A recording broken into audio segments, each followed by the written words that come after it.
이탈리아를 대표하는 예술가라고 한다면 어떠한 사람이 떠오르십니까? 여러 인물들이 생각이 나겠지만 가장 처음 대다수 사람들의 머릿속에 떠오른 인물이 있었을 겁니다. 바로 미켈란젤로 부오나로티입니다.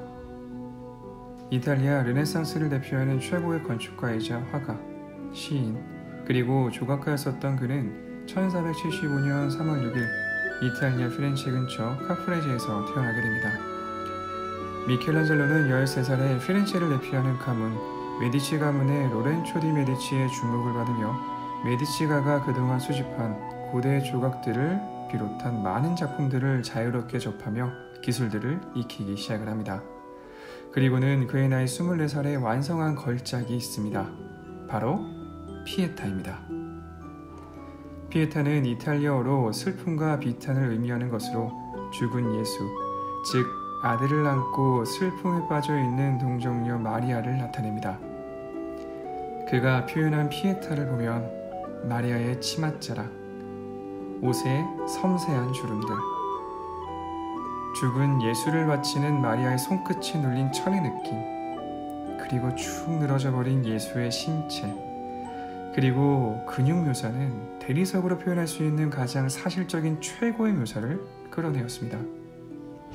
이 작품은 미켈란젤로도 마음에 들었었던 것 같습니다. 수많은 그의 작품들이 미완성으로 끝나고 모두 서명이 없지만 유일하게 이 작품에는 그의 서명이 있기 때문입니다. 미켈란젤로는 모든 아름다움은 하나님으로부터 왔기에 그것에 자신의 사인을 넣는 것은 무의미하다라고 생각했었고, 자신은 하나님의 이야기를 전하는 원숭이에 불과하다며 자신을 원숭이의 모습으로 조각에 표현했었지만, 이렇게 서명이 들어간 작품은 피에타가 유일합니다. 하지만 이 서명에는 또 여러 이야기들이 있기도 합니다. 사람들이 이 훌륭한 조각을 어렸던 미켈란젤로가 했을 것이다 라고 생각지 않자 밤에 몰래 들어와 서명을 했다고도 이야기를 합니다.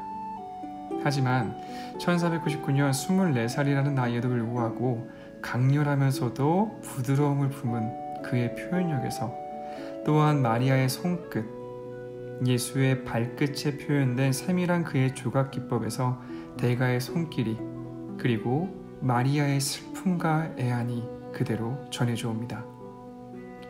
이후 피렌체 공화정은 시청사 앞을 장식할 조각을 미켈란젤로에게 주문하게 됩니다. 그 작품이 바로 다비드입니다. 다비드는 성서 속에서 돌팔매 하나로 거인 골리앗을 죽인 인물로, 미켈란젤로는 반드시 죽여버리겠다는 그의 의지와 결단력을 한치의 망설임도 불안도 없는 강렬히 부릅뜨고 있는 눈빛으로, 그리고 돌을 꽉 움켜쥐고 있는 그의 힘이 어깨에서부터 시작하여 손끝까지 세밀하고 소름 끼칠 정도의 묘사력으로 표현이 되고 있습니다. 또한 이 작품의 크기는 4m가 넘는 작품이지만 미켈란젤로의 키는 고작 1m 55cm 정도에 불과했었다고 합니다. 그것을 생각해 본다면 이 작업은 그에게 너무나도 힘든 일이었을 겁니다. 전체를 보게 되면서 작업하는 것도 불가능했었고, 대리석은 기울일 수 있다면 위에서 내려다보고 작업을 했었겠지만 너무 돌의 크기가 컸었기 때문에 기울일 수도 없습니다. 또한 대리석은 두껍지 않기에 조금의 실수 한 번이라도 작품 전체를 망쳐버릴 것이라는 것을 그는 너무나도 잘 알고 있었습니다. 그렇기에 그는 씻는 것도 고사하고 먹고 마시는 일도 걸으며 작업에 매진하기 시작합니다. 이런 그의 예술에 대한 열정과 사랑을 볼 수 있는 또 다른 최고의 걸작이 있습니다. 바로 천지창조입니다. 교황 율리우스 2세가 1506년 미켈란젤로에게 교황청 내 시스티나 예배실 천장화를 주문하게 됩니다. 예배실 북쪽 벽면은 예수의 생애를 묘사한 6개의 프레스코화가, 그리고 남쪽면에는 페루지노, 핀투리키오, 산드로 보티첼리, 기를란다요 등 당대 최고의 화가들이 그려내었었던 6개의 프레스코화가 그려져 있었습니다. 원래는 파란 바탕의 별의 모습을 천장에 그려넣을 계획이었었지만 주문을 받았었던 미켈란젤로는 훨씬 거대한 계획을 세우게 됩니다. 그는 빛의 창조에서 노아의 홍수에 이르는 천지 창조를 택했던 것입니다. 이런 대규모의 구상과 우리를 매료시키는 완벽한 해부학적인 인체 묘사, 예배실 아래에서 올려다볼 때 이질감이 전혀 없는 완벽한 수학적 계산과 원근법의 표현까지. 헌데 그는 천장에다가 어떻게 이 그림을 그려냈었을까요? 나무 하나하나를 이어붙여 높은 구조물을 만들고 그 위로 타고 올라가 위태로이 발판 위에서 허리를 꺾고 머리를 들어 천장을 올려다보며 그림을 그리게 됩니다. 자칫 실수라도 한다면 그대로 떨어질 수 있으며 프레스코 기법으로 그려진 그림이기에 회반죽이 마르기 전에 빠르게 색을 칠해야 됩니다. 시간과 싸우며 약 20m 높이에서 떨어질 위험과 공포와 싸우며 자꾸 떨어지는 물감의 한쪽 눈을 실명하면서까지 약 4년 6개월이라는 시간에 걸쳐 홀로 완성한 작품입니다. 이러한 그의 예술에 대한 열정과 사랑, 그리고 그의 하고자 하는 것은 반드시 해내고야 말겠다는 열망과 고집, 더불어 그 누구도 따라올 수 없었던 실력을 겸비하였기에 최고의 수식어가 그의 이름 앞을 항상 장식하는 것은 아닐까 생각이 됩니다. 이렇듯 이탈리아 와인 중에서도 최고의 수식어가 항상 따라붙는 와인이 있습니다. 바로 이탈리아의 와인의 왕이라고 일컬어지는 바롤로입니다. 이탈리아 피에몬테 지역의 총 11개의 마을에서 약 축구장 1250개 사이즈의 포도밭에서 연간 760만 병이 생산이 되는 와인으로 네비올로라는 포도 품종으로 만들어집니다. 네비올로는 일명 귀족 품종이라고 불리고 있습니다.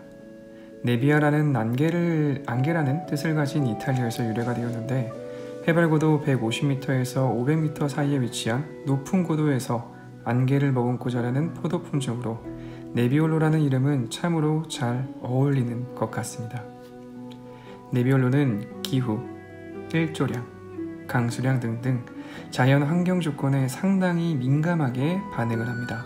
그렇기에 특정 지역에서만 재배가 가능하여 귀족 품종이라고 불리고 있으며 그렇기에 바롤로의 가치는 더 높게 유지가 되고 있는 것 같습니다.